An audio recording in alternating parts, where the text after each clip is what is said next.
He followed the eerie hissing sound echoing around his house, something he had never encountered before. The noise led him to the backyard, where James froze in place. He dashed to the shed and grabbed a garden tool with a long, sharp blade. Tentatively, he prodded the peculiar patch of grass, his heart racing as it shifted beneath his touch. When he finally uncovered what lay hidden within, he stood there stunned. James Carlington and his wife, Sarah, were returning from church on a Sunday morning when he first noticed the oddity in their yard. As a businessman with a devoted wife and a passion for gardening, James cherished his weekends spent relaxing in the garden, even if it was concealing something sinister. It was a beautiful morning in Cambridge Springs, Pennsylvania. The air was crisp, the sun beamed down, and a gentle breeze swept through after a night of relentless storms. Exhausted from the lack of sleep caused by the pounding rain and howling winds, James prepared himself for what he hoped would be a peaceful Sunday. Little did he know, his day was about to take a shocking turn. After enjoying breakfast together, James and Sarah set off for their regular 10 a.m. church service. On the drive home, James mentally compiled a list of tasks for the garden. With their children all grown and moved out, he now poured his energy and attention into their modest yard. The couple arrived back home and walked from the car to their front door, but just before James turned the handle, he heard something. "Do you hear that?" James asked. Sarah, bewildered, replied, "Yeah, what is that?" It was a hissing noise, unlike anything they had heard before. James stepped away from the door and followed the eerie sound. It led him around his house to his backyard. As he turned the corner, the noise got louder and louder. Suddenly, James froze. "What the?" he muttered. In front of him was a big patch of grass that seemed to be rising. He dug his heels into the ground in complete confusion before inching closer to the bizarre scene. James tapped the strange thing with his foot and watched, horrified, as the patch of risen earth moved beneath his foot. He jumped back in panic. His wife followed suit, and they both stared curiously at it once it stopped moving. James tentatively kicked it again. It wobbled once more before coming to a standstill. Then he did something he probably shouldn't have. "What the hell?" he said. "It's like a bubble or a waterbed."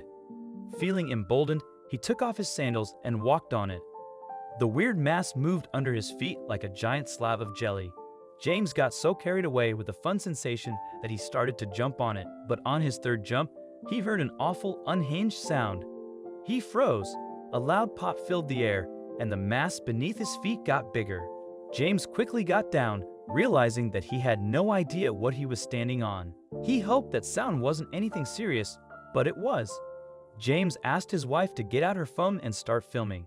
He was going to burst this thing, but he never expected what they would capture. Sarah got out her camera while James grabbed an umbrella from the side of the house. He started to prod the mysterious lump, but nothing happened.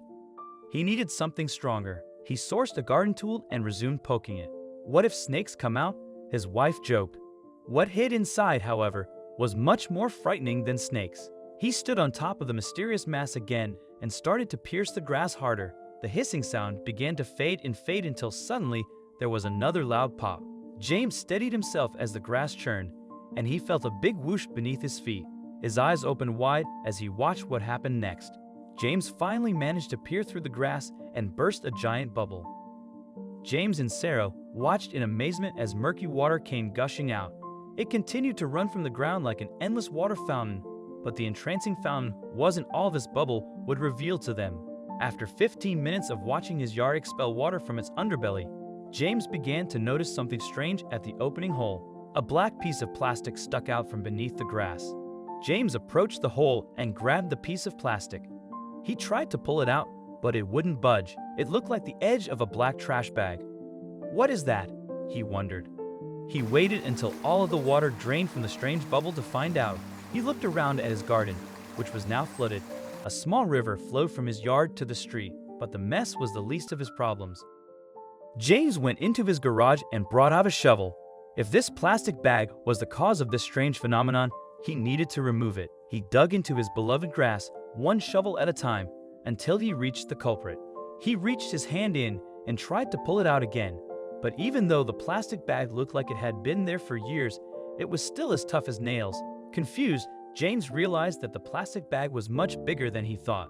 He continued to dig, hoping to find its end. He followed the plastic bag with his shovel until he stood at the end of his grass. James had no idea what was going on. He walked over to the far end of his yard and started to dig.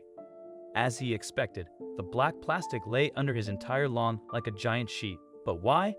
James walked back to the other side, where he had dug a line from the center of his garden to the edge. He took out his pocket knife and pierced a line in the plastic sheet. What he found was staggering. Desperate to understand what was hiding beneath his very own garden, he pulled the plastic sheet back. A strange smell began to waft through the air. His eyebrows knitted at the sight of the old and dirty wooden planks that came into view.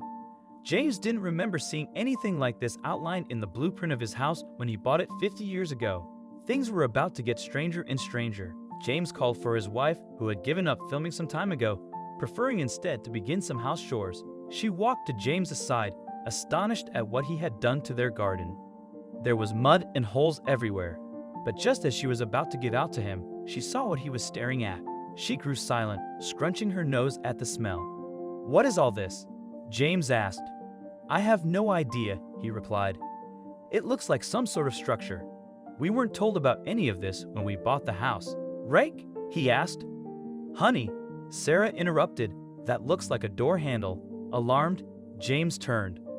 "Oh my word, it does," he agreed. His heart started to pound. It was becoming obvious that his garden was anything but ordinary. James grabbed his shovel and started around the area. Then he grabbed his knife and ripped back more of the strange plastic. His wife stood close by as he tried to prise open the bizarre door. His mind raced with theories as he used all of his strength to open it. Was it a bunker? Some kind of ancient ruin? He started to sweat with anticipation. When the door finally gave way, James couldn't believe his eyes.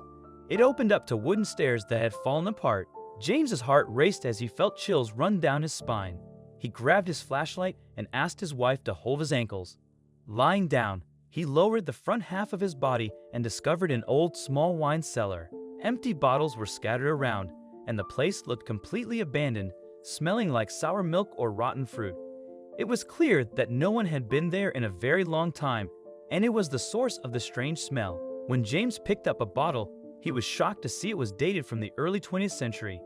After some digging into his house's history, he learned that the wine cellar had been closed because it was built without permission. But what about the big bubble and the plastic?